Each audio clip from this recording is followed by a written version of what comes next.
soy Ángeles Mastretta, decía una amiga mía, eso es lo que te sale muy bien, ya después viene lo demás. Y en efecto, para mí decir hola, soy Ángeles Mastretta fue una cosa que aprendí, tuve que aprender desde muy chica. Cuando llegué a México y había vivido en una provincia donde la gente sí sabía que yo era Angelitos Mastretta, porque todos nos conocíamos. Entonces me acostumbré a llegar en México y decir, hola, soy Ángeles Mastretta. Así que con todo el gusto del mundo les digo a ustedes, mis oyentes, lectores, en México, en Guadalajara, en todo el país y en América Latina. Hola, ¿cómo están? Soy Ángeles Mastretta y les agradezco muchísimo que estén aquí hoy en la noche en la FIL de Guadalajara para conversar con nosotros. He invitado y se ha dejado invitar Paulina Morales. Ella es una mujer excepcional de Chihuahua. Nos conocimos en la feria de Chihuahua. Ella me cobijó entre sus lectores, entre los lectores de Chihuahua, y entonces yo la invité ahora a platicar conmigo y con ustedes. ¿Qué dices, Paulina? ¿Cómo estás? Hola, muy buenas tardes, Ángeles. Pues muy agradecida y feliz de estar aquí contigo, hablando nuevamente de tu obra maravillosa. Para mí, yo hablo de Ángeles, digo, Ángeles, desde que nació en la ciudad del enigma, en la ciudad de los volcanes y toda esta mística que te envuelve. Ángeles, como te lo decía, tu obra es un tesoro, está llena de historias naturales, hablas del corazón, de la cotidianidad, de lo más profundo, de lo fugaz, de lo bonito de las cosas, de lo eterno. Bienvenida, muchísimas gracias Ángeles por esta invitación y pues adelante, vamos a conversar. Yo quiero traje no lo puedo llamar un regalito porque se oye pretencioso, pero yo escribo, muchos de ustedes lo saben, todos los meses en la revista Nexos, un, un texto bajo el nombre Puerto Libre, una columna bajo el nombre Puerto Libre, como después llamé a mi blog en El País, que se llamaba Puerto Libre, y que dejé de hacer porque era todos los días y era un trabajo bárbaro, pero fue una época muy feliz de mi vida, en la que tuve grandes conversaciones con gente de toda América y de España, también con gente de América y España que vivía en Estados Unidos, y como no existía Facebook, hicimos un grupo de amigos que se encontraba todos los días para contar sus historias. Digamos que yo llevaba la voz de esas historias porque ponía la historia del día, pero cada quien tenía la suya. Entonces, Puerto Libre me recuerda dos cosas. Ese blog que tuve ahí y el texto mensual que he hecho para Nexos desde 1900, ya no quiero ni pensar porque tengo 71 años, entonces ya no quiero pensar, pero era como 1990. Hace 30. ¿Cuándo pasaba en 1990? Como, bueno, ¿qué más da? No vamos a pensar en el tiempo, a pesar de que la pandemia lo que ha hecho con nosotros es ponernos a pensar permanentemente en el tiempo. Y con los jóvenes, que muchos de ustedes son, piensan en el tiempo que están perdiendo, piensan en el tiempo, en lo que estarían haciendo. Yo y la gente de mi edad pensamos en lo cerca, en cómo el tiempo se va cortando. No nada más en el año, sino que me ha pasado este año y la verdad acaba siendo triste, pero ha sido útil, que he pensado en no solo de qué se trata la vida, que eso me lo he preguntado mucho tiempo antes, y no solo qué hago y en qué trabajo y por qué, sino, sino cuánto tiempo de hacer esto me queda. Y si eso me tiene que tener afligida o no. O si me tiene que tener afligida unos días y feliz otros. ¿Cómo voy? ¿Cómo he pasado estos meses dejando que entre a mi cabeza y a mi espíritu la idea de que nos tenemos que morir? Y al mismo tiempo peleándome no con la idea, sino con la pena que te da pensar, que te da tener esa idea. Entonces, bueno, en eso he estado. Y les quería leer un poquito del texto que voy a publicar en la columna de diciembre, darles una adelantadita. Es un texto que empieza diciendo, claro, yo lo que sé hacer es, digo yo, que es escribir más que hablar, y por eso les querría leer lo que escribo. Pero es muy pesado ponerse a leer, agobia uno mucho a la gente. Entonces, voy a leer un poquito y luego les voy a ir platicando, ¿sale? Y luego, Pau, o sea, en 2 minutos, me preguntas las primeras preguntas que tú traes, que tú siempre traes muchas, y luego las de todos los Las de amigos nuestro que público. tenemos de lejos y siempre de cerca. Miren, yo escribí un libro, un texto para diciembre que empieza diciendo que yo no quiero pensar este año de 2020 como un tiempo triste y soberbio, regido por los designios de dioses descalzos de piedad, como todos los dioses. Quiero seguir usando este año para darles tiempo a los recuerdos que andan a la deriva. Alguna vez, tras un segundo que me detuve inerme en la avenida Juárez, apareció como de la nada un dicho de mi abuela que decía, cuidado hija, en México siempre hay que cruzar la calle viendo para los dos lados. Nunca fue tan necesaria la contundencia de mi madre, ni de la mamá de mi madre. Aquí los coches pueden salir de cualquier parte, aparecer sin más en sentido contrario. Las señales aquí son solo sugerencias, como las leyes. Pienso en ella haciendo su recomendación y nos recuerdo detenidas en el crucero de la calle. Yo iba empujando su silla de ruedas hacia nuestra casa que estaba del otro lado de la suya. Eran calles tranquilas como el ocio, pero las interrumpía de repente el torbellino de un camión de redilas convertido en camión para pasajeros. Remembranzas así, cuando la vida va deprisa, nos asaltan solo por unos segundos. En cambio ahora, en todos estos meses de abigarrada lentitud, los recuerdos no necesitan estímulos. Acuden porque sí, son como la marea. Los mueve la luna o el sol del invierno, en el valle sin lagos, al pie de unos volcanes que nunca leemos y que mucho menos vemos. Ha llegado diciembre y con diciembre las fiestas y con las fiestas y diciembre la certeza de que no podremos vivirlas como las vivíamos otros años, de que tendremos que decirnos que nos queremos a distancia, a lo mejor al aire libre, en el patio, sin besarnos tanto como siempre y en lugar de ser 30, siendo 4. Todo lo que yo quiero hacer, empezando a leerles este texto, es convocarlos a recordar. Creo que este tiempo nos ha ayudado mucho a eso. Yo me quiero acordar de un hombre que se llamaba, al que llamábamos Cristobalito. Cristobalito llegaba cargando un bulto enorme, forrado de blanco, y lo soltaba en mitad de mi casa. ¿Y qué era? Era un pino. En 1954, 60, estaba tan prohibido talar árboles como ahora. Pero Cristobalito no era como ahora un negociante capaz de arrasar un bosque. Cortaba ramas de los árboles, a veces picos, y eso era muy peligroso, y los traía para que nosotros los adornáramos.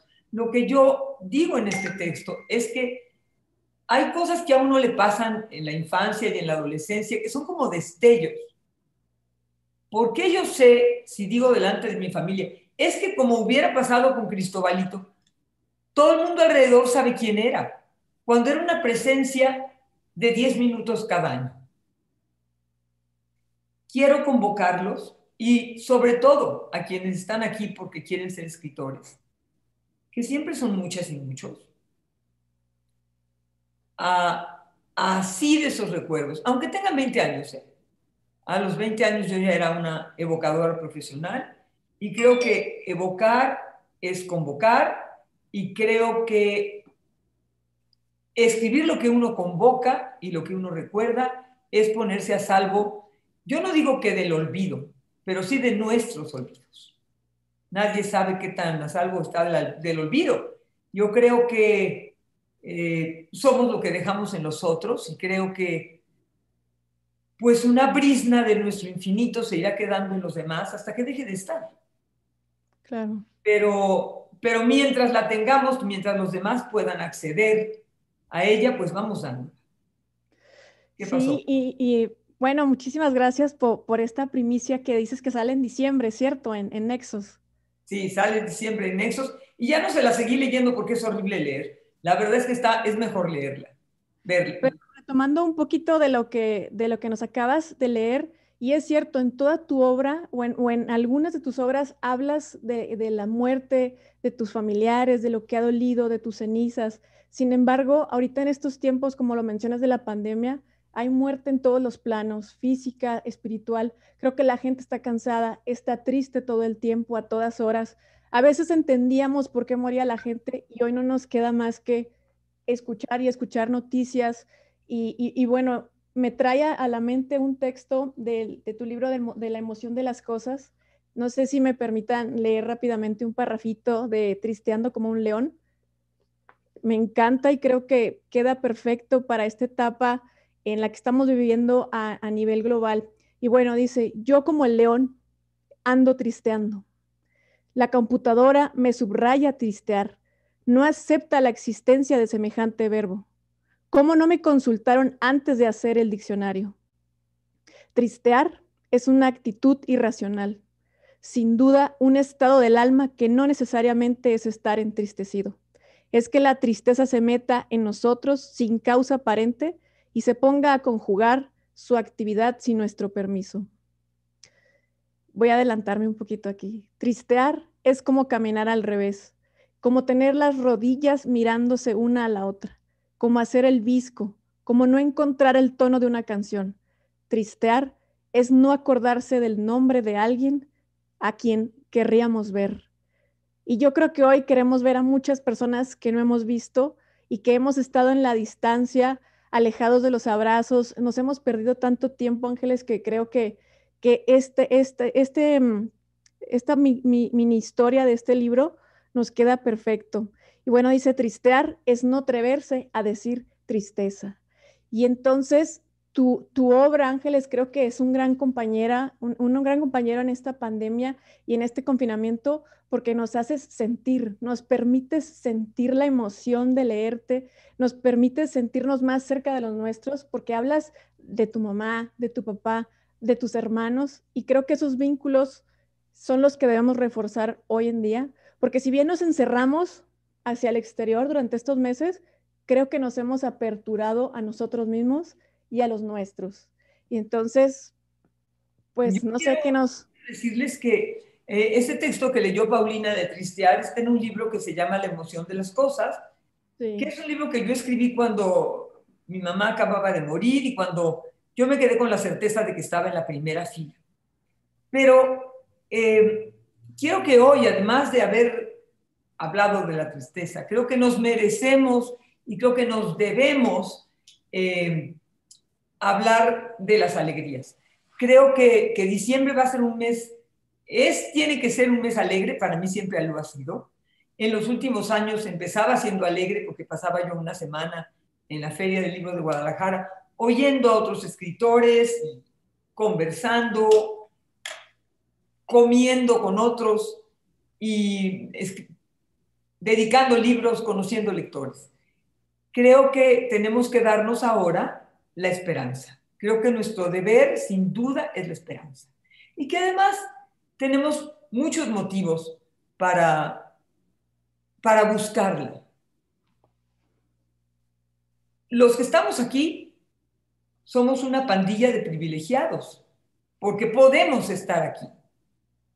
Tenemos que dar las gracias, pero no por eso sentir que la vida nos ha bendecido excepcionalmente o que los dioses están de nuestro lado cuando no han estado del lado de los demás. Yo creo que estamos todos en el mismo barco y que esos encuentros sirven para acompañarnos, para asirnos de la literatura. No, en este momento porque yo soy la que está hablando, pero no la mía, no de la mía, sino de tantos prodigiosos escritores a los que muchas veces no hemos leído suficiente. Mire, yo iba a tener una conferencia hoy, una conversación con Almudena Grandes. Y ella y yo tenemos en común que nos gusta hablar del pasado, buscar qué pasó antes para darle realidad a nuestro presente y para contárselos a otros descifrándolo. para, para entenderlo mientras lo escribimos, para, más grave aún, para enterarnos de qué es lo que pasó. Y Almudena y yo íbamos a tener una conversación sobre eso y a mí me gustaba muchísimo ese tema, porque creo que estábamos hablando de hurgar en nuestro pasado, de recordar, pero también hurgar en el pasado de nuestro país y de nuestro mundo es importante y nos ayuda a vivir. ¿De qué otro escritor quiero hablar hoy? A propósito de Almudena, una coincidencia grande que tenemos. Coincidimos en Pérez Galdós. Yo, si ustedes hoy me preguntan, oiga, ¿qué libro me recomienda que yo salga a comprar y a leer en este momento? ¿O qué compro por internet? Compren a Pérez Galdós, compren a Benito Pérez Galdós, a los episodios nacionales, pero fundamentalmente, si no han leído a Benito Pérez Galdós, lean Fortunata y Jacinta. Es una historia fantástica que los va a conmover y arrebatar y les va a enseñar mucho del mundo a mediados del siglo XIX, finales del siglo XIX. Entonces, bueno, si me iban a preguntar qué recomendaba, ya está, eso recomiendo. Y bueno, también ahorita que me encantaría rescatar un poquito de que hablabas del pasado. En alguno de tus libros, ahorita no recuerdo el título, dices que la nostalgia del pasado es la pasión por hurgar en lo que fue para saber quiénes somos hoy en día. Entonces, creo yo sin duda que todo este tiempo nos va a ayudar a reflexionar hacia el interior de quiénes somos. Y entonces me gustaría preguntarte, hoy, a raíz de todo este encerramiento, de todo este encierro que hemos estado viviendo, ¿quién es Ángeles ahora? ¿Qué piensa? ¿Qué ha cambiado en su vida? ¿Cómo visualizas la vida? Ha cambiado para mí la quietud. A mí me gusta el encierro, debo decir. Me encantan mis amigos, sobre todo mis amigas, pero también mis amigos. Y, y estoy muy acostumbrada a casi siempre verlos en mi casa. Entonces, yo de repente digo que no, no quiero salir, quiero que los demás entren. Eso es lo que extraño de estar aquí. Extraño no ver a los demás. Pero evidentemente soy la misma, soy una escritora, no digo que torturada, sino suficientemente falta de rigor. Entonces, en eso me torturo. Pero nada más. Hago otra cosa rara, que es que bailo todos los días. ¿Cantas? Bailo y canto todos los días.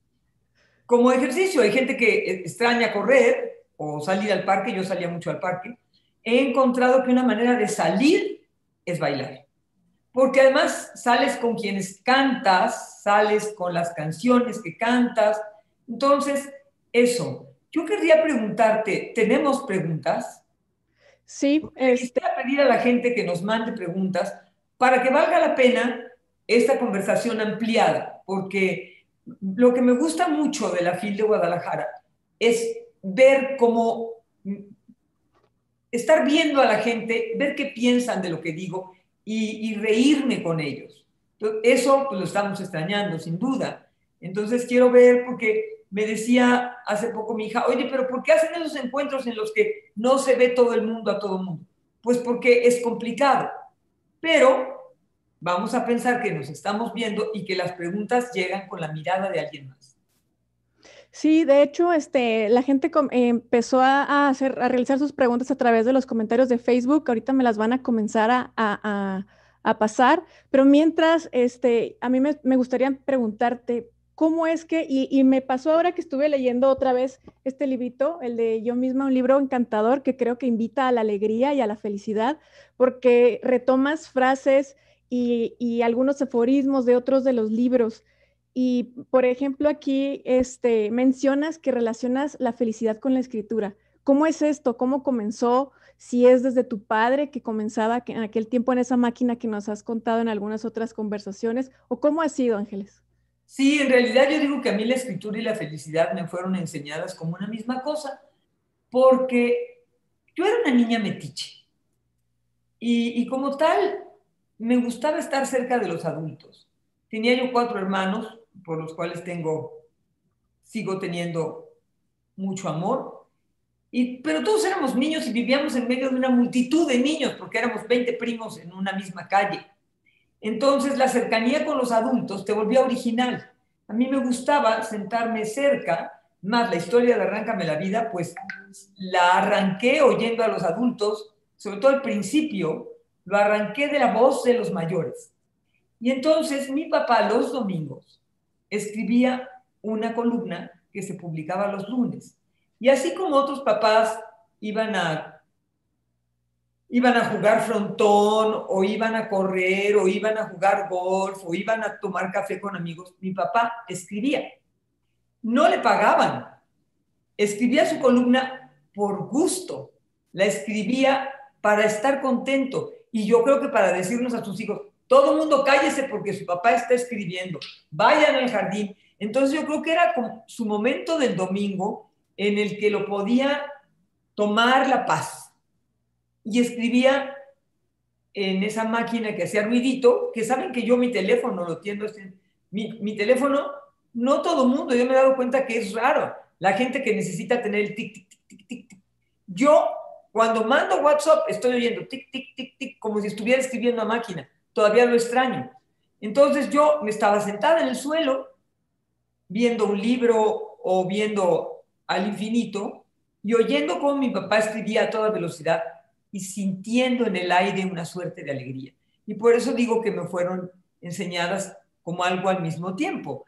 Al mismo tiempo, muy raro, porque mi mamá y mi tía montaban una obra de teatro para mi abuela el día de su santo.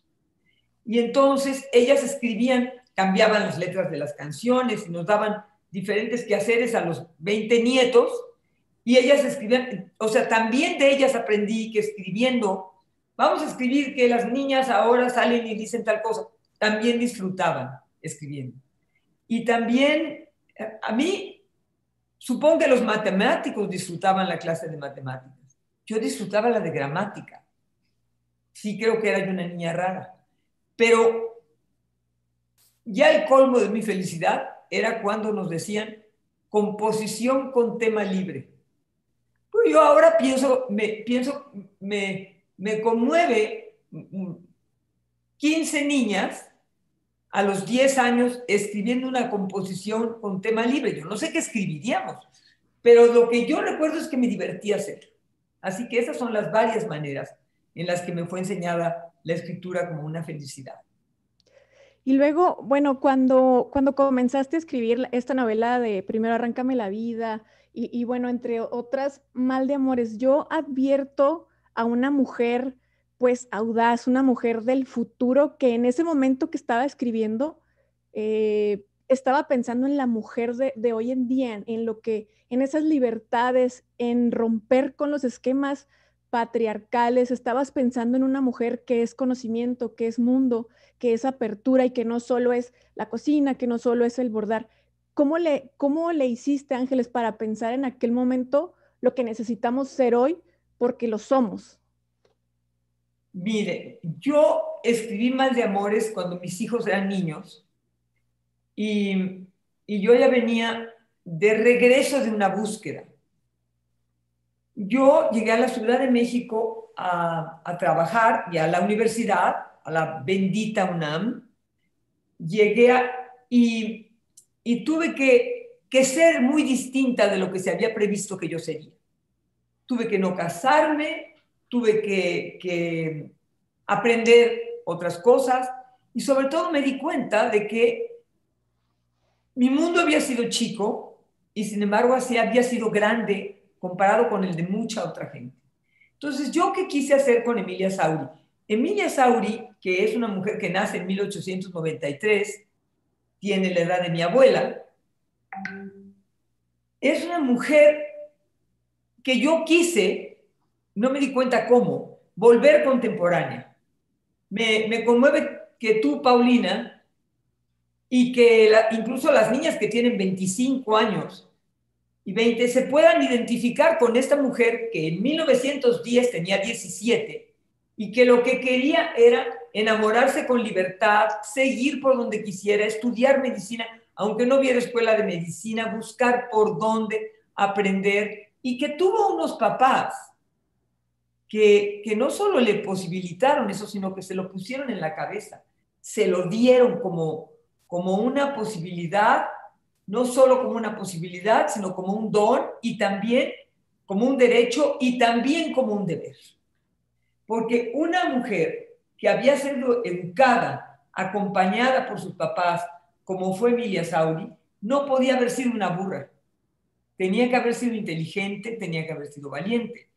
Qué bueno que a ti te guste Emilia Sauri, porque a mí también me gusta. Yo tengo entre los lectores, y más entre las lectoras, una diferencia rara. Quienes solamente han leído Arráncame la vida, son un tipo de lectores. Son los lectores que necesitan, que quieren que alguien te atrape. Son muy buenos lectores, ¿eh? Yo quisiera poder ser esa escritora todo el tiempo. Contar una historia, llegar y decirle, toma, ven, te doy esta historia y te jalo conmigo y la leemos completa y rápido y nos enteramos de qué se trata en muy poco tiempo. Esa es Arráncame la vida. Yo supe cuando construí La voz de Catalina Asensio que Catalina Asensio es la esposa de Andrés Asensio y es una mujer que es complicado. Yo quería escribir la historia de 5 caciques poblanos, porque estaba yo estudiando ciencias políticas y creí que mi tesis se podía tratar de ellos. Luego me di cuenta de que no. Primero, yo no era una investigadora, no había estudiado historia, ni necesariamente ciencias políticas, había estudiado periodismo. Y cuando empecé a buscar quiénes eran y qué les pasaba, yo lo que dije es, aquí lo que conviene es tener una voz que sepa mucho y al mismo tiempo no sepa muchas cosas. Entonces, inventé la voz de Catalina Asensio para ser la esposa de un cacique que resuma a todos esos. Y esa voz, la voz de Catalina Asensio, se volvió la importante en el libro. Se volvió la guía y lo más no raro, lo más lógico quizás, es que la historia fundamental se volvió la de ella, no la de los caciques, no la de la puebla. Ella cuenta eso, pero cuando la cuenta se cuenta a sí misma. Y lo que cuenta es la historia de su educación sentimental, de cómo crece. Bueno, eso pasó con Arráncame la vida. Con las mujeres de ojos grandes, que son 38 mujeres distintas, que viven casi todas en provincia, en algún tipo de provincia. Y digo algún tipo porque cuando llegué a Italia, a un pueblito precioso que se llama Conegliano, y había muchísima gente esperándome. Y llegué tarde porque venía de otros pueblos y ya saben cómo son los editores, te arrastran por diferentes pueblos en un solo día. Y en Italia, como están pegados, pues peor. Cuando llegué a Conegliano había mucha gente y yo dije, pero ¿por qué yo iba a presentar Mal de Amores, pero yo dije, ¿por qué? ¿Qué hay en este pueblo tan distinto del mío que ha traído aquí tanta gente?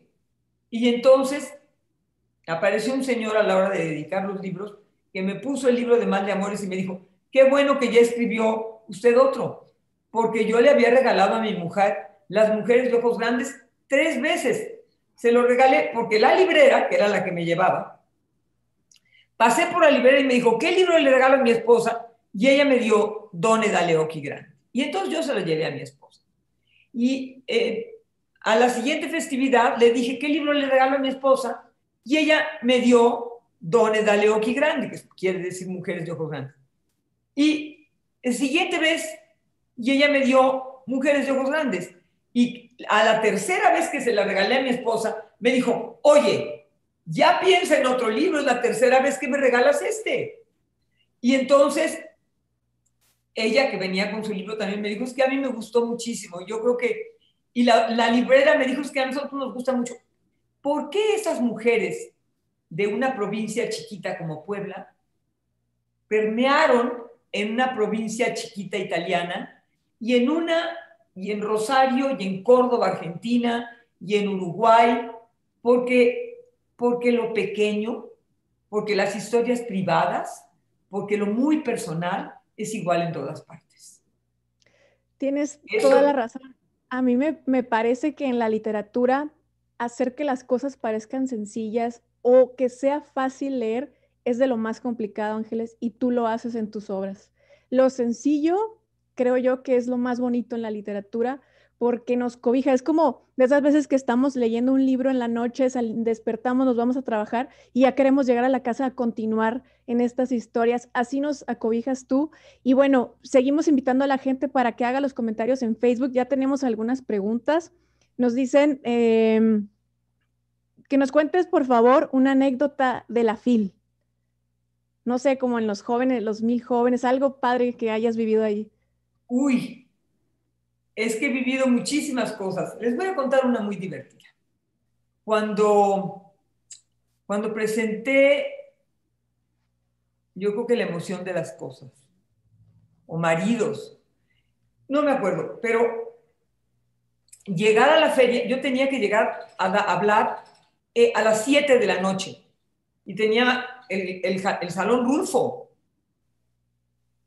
Y llegué al aeropuerto con tanta anticipación a las 11 de la mañana o 12, que entonces llegamos tan temprano que nuestro vuelo que salía a las 2 de la tarde, pues bueno, vámonos a la sala, íbamos muy elegantes, entonces nos pudimos ir a la sala elegante de Aeroméxico y nos sentamos a platicar y de repente, pues a lo mejor, desde que llegamos dijeron no avisamos los vuelos.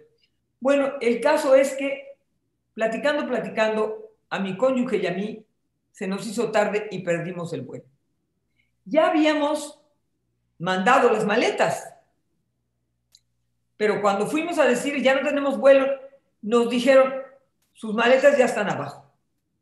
Entonces, búsquenlas y regresen a registrarse. Hay que decir que la FIL de Guadalajara convoca de tal manera que los vuelos están siempre llenos. Hay muchos, pero tú no puedes llegar a decir, ya me quiero ir en el que sigue. No, en el que sigue no necesariamente había lugar. Entonces, recuperamos nuestras maletas y salimos en el vuelo. Nos dijeron que saldríamos en el vuelo de las 5. A Guadalajara se hace media hora o 40 minutos. ¿Me creen que perdimos el vuelo de las 5? Porque nos pusimos a babosear y cuando llegamos a la sala, te dicen, sala 60. Cuando llegamos a la sala, nos dijeron, no, ya cerraron el vuelo. Llegamos con 40 minutos de anticipación, ¿eh? No, es que es una hora antes en esta época. No pueden. Ya el vuelo se cerró porque están llevando a la gente en un camioncito y ya se cerró. Bueno, rogamos en todos los tonos. Nada, se fue. Imagínense la angustia, porque entonces ahora sí ya yo tenía que llegar a la feria muy volando. Bueno, por fin salimos en el vuelo de las 6:30. Creo que la presentación era a las 8. Llegaron por mí, Héctor presentaba al día siguiente, pero llegaron por nosotros al aeropuerto y yo, que tenía mis tenis y mis jeans, y que fíjense, todavía no estaba, ahora de manera muy normal, llegamos a la fila en tenis. Yo el año pasado presenté mi libro en tenis y todo el tiempo me la pasé en tenis. En España se dice zapatillas y en zapatos de hacer ejercicio se dice, creo, en Argentina. Bueno, en mis Converse, recorrí la feria el año pasado y yo creo que ya la recorreré para siempre. Pero en ese momento todavía me daba yo el lujo de querer llegar en tacones. Entonces, me desvestí en el coche, me cambié, entramos a la fila por detrás, me quité los tenis, en la parte de atrás, me puse los tacones que ahí están, porque les tengo mucho cariño, pero no entiendo cómo me podía yo parar en eso, y me paré en los tacones y entré por la puerta de atrás y dije, ¡llegué! Y fue muy emocionante ver a toda la gente, a todos los, pararse y aplaudirme como si hubieran pasado el mismo trabajo que yo. Y sí llegué a tiempo, pero la sala estaba llena y fue una alegría enorme llegar, ver la sala llena y ver que yo había llegado. Y por eso dije con tanta alegría, a la hora que se abrí la puerta y caí cerca del escritorio, dije, ¡hey, llegué! Esa anécdota me encanta. Me encanta esa y me gusta mucho una me gusta mucho el tiempo en que dedico libros, que es muy bonito porque, bueno, no necesariamente a la gente de la editorial le parece siempre bonito porque soy muy tardada. Y entonces no me importa dedicar despacio y oír la historia de quien me tiene que contar algo. Cuando las filas se vuelven muy largas y es tarde, soy muy pretencioso, pero bueno, voy a decir, cuando ya es tarde, entonces los editores le dicen a la gente, nada más la firma o nada más un libro. Y yo estaba acostumbrada a que llegaran con su cambache de libros y de repente pues ya nada más es un libro y nada más, y entonces ya llevan con una hojita y su nombre, Saraí. Y entonces yo tengo que poner, para Saraí, un beso, Ángeles Master. Y mucha gente me quiere contar su historia de todos modos. Entonces yo estoy firmando y aquí atrás hay alguien contándome. Y hay una mujer dos mujeres que van, pues, todos los años o un año sí y uno no. Es una lectora que le puso a su hija Emilia Daniela, por Emilia, el personaje de Mal de Amores, y Daniel, el novio de Emilia. Y le puso a la niña Emilia Daniela, y la primera vez que la llevó a la dedicada del libro, la niña debe haber tenido 6 años. Y la última vez que vinieron, la niña tenía 12. Entonces, eso, y que ella siga yendo y que la niña quiera ir, es muy conmovedor. Se oye petulante, pero pues eso pasa. Y si me piden que cuente anécdotas de la FIL, pues de esa tengo. Y tengo también grandes emociones encontrándome con gente, con otros escritores, a los que no veo durante el año. Porque los escritores, la gente que vive en la Ciudad de México, cuando nos volvemos a ver al diciembre siguiente, muchas veces no los hemos visto en todo el año. Por ejemplo, a Margarita de Orellana, que lleva la revista de arte mexicano, la veo solo en la FIL de Guadalajara. Y a Juan Cruz, que vive en España y que es el reportero esencial del periódico El País para la Feria de Guadalajara, lo veo cada año. Pero es gente a la que yo ya quiero que llegue diciembre para ver a esa gente. Y es que las ferias, pues obviamente son circunstancias de encuentro y esperamos que así sea en los próximos años. Y bueno, Ángeles, además de las historias que nos cuentan de estas mujeres que conquistan su destino y que arrebatan las preconcepciones tradicionales, también de tu obra se advierte mucho este tema de la infancia, de que un niño feliz, pues es un adulto saludable y es un adulto sano. Y entonces Eric Raudel, desde Planeta Libros México, te pregunta, perdón, ¿qué es lo que más disfrutaste cuando eras una niña y qué anécdota marcó tu infancia?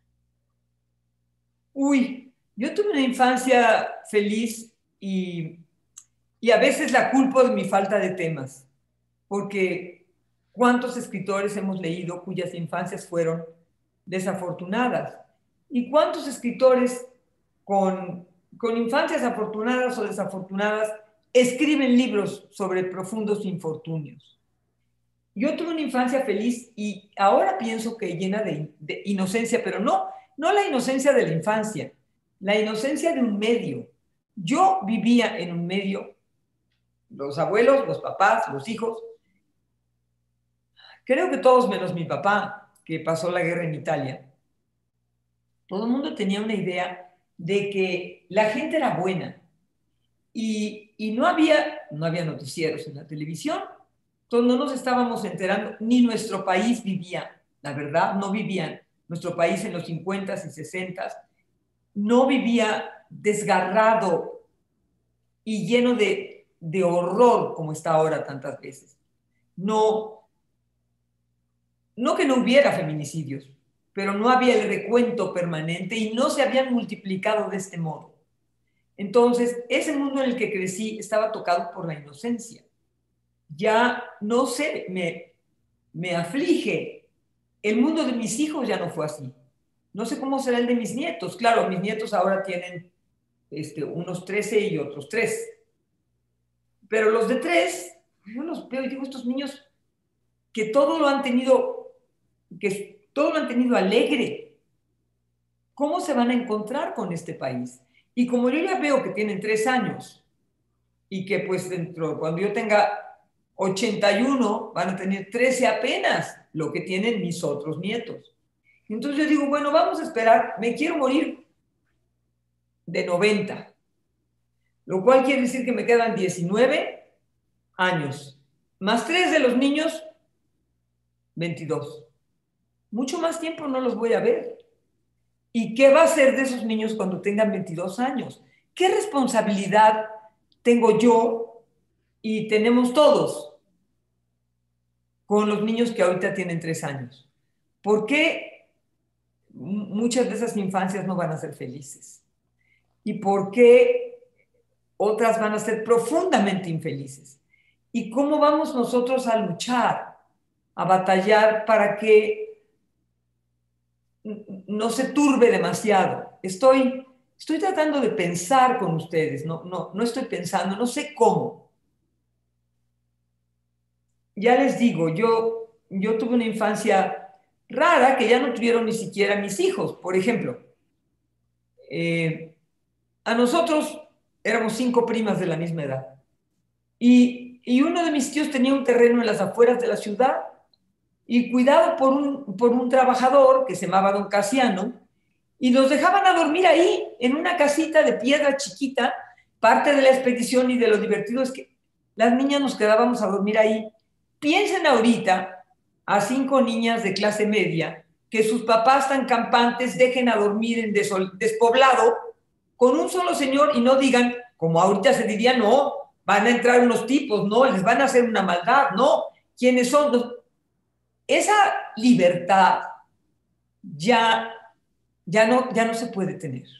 Entonces yo tuve ese privilegio que yo vivía como algo además muy natural. Todavía fui bastante libre con mis hijos. Ya con los nietos, ya con los niños de ahora, sí tenemos más aprensión. Ángeles, mira, te están dejando muchísimas preguntas y comentarios. Se nos comienza a terminar el tiempo. Bueno, Te voy a están contestar mandando, rápido, voy a contestar rápido.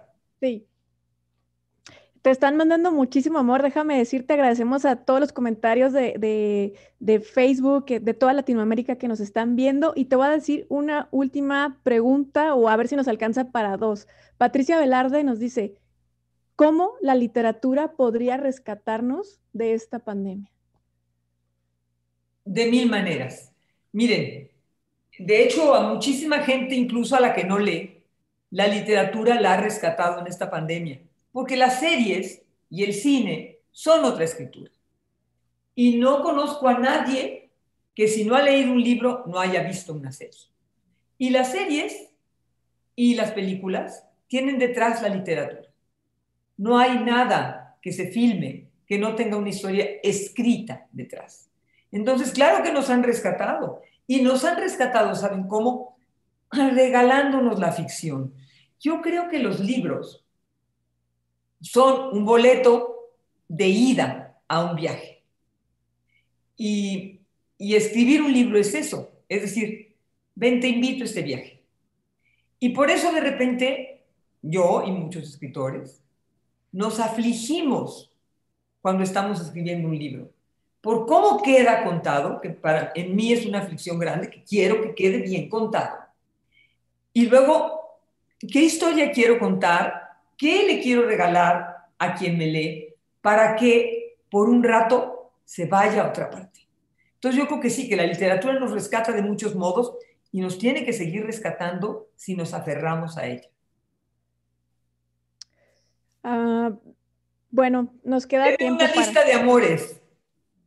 Y Sí, ahora dice Karen Sánchez, desde Planeta Libros México, ¿qué es lo que más te llena de ser escritora? serlo. Lo que más me llena de ser escritora es inventar. 2 cosas me llenan. La posibilidad de inventar.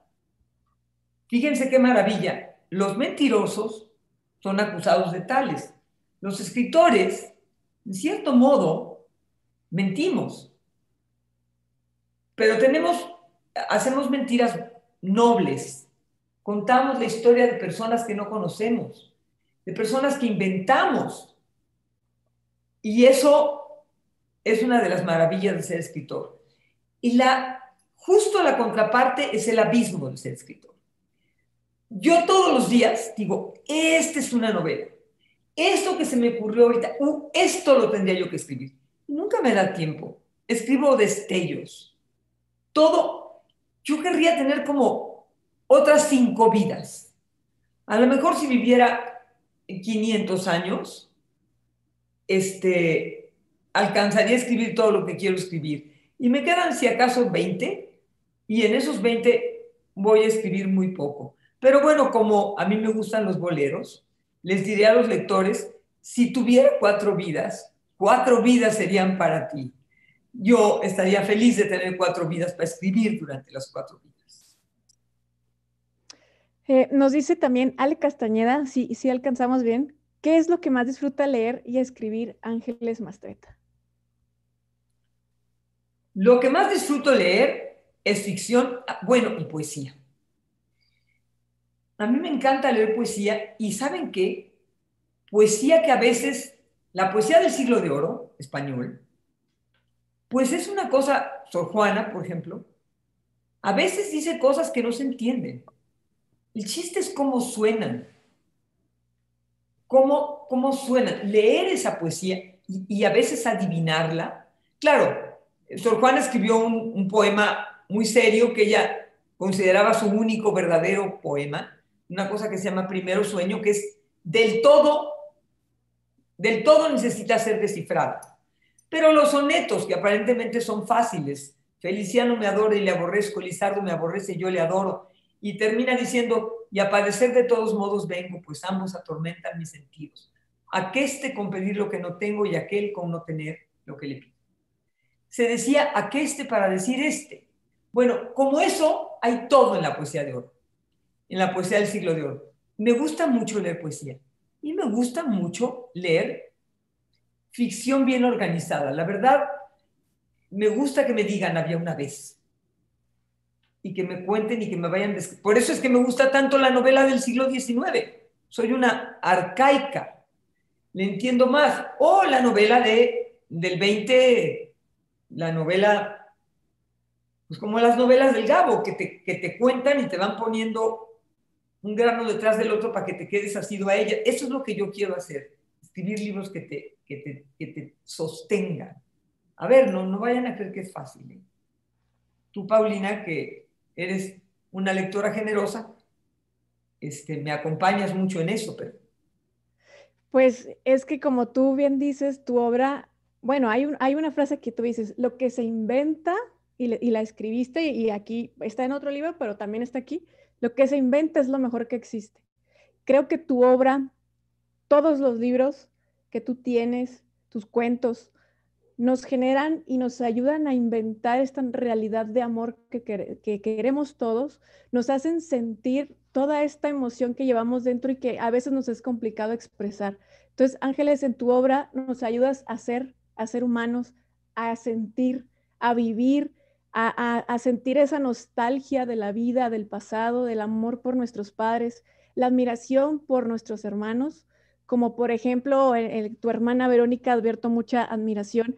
Bueno, me están diciendo que se nos acabó el tiempo. A mí me encantaría seguir contigo porque quisiera preguntarte tanto. Siempre nos pasa eso en la feria, que se nos acaba el tiempo y que nos tenemos que ir y es irremediable porque parte de la gracia de estas mesas es que solo duran 50 minutos. Y entonces en esos 50 minutos tenemos que apretar todo el cariño que nos tenemos y decir todo lo que creemos que necesitamos decir. Yo la verdad es que ahora me he sentido muy acompañada, pero la verdad no me he sentido redondamente completa para contarles. Entonces voy a pedir que vayan a este texto de diciembre en Nexos. Pueden ir por internet si no están saliendo a comprar la revista. Nexos.com, Puerto Libre. Y entonces ahí está este texto que se llama Luces de Bengala y que tengo muchísimas ganas de que lean, dado que no se los leí por prudente.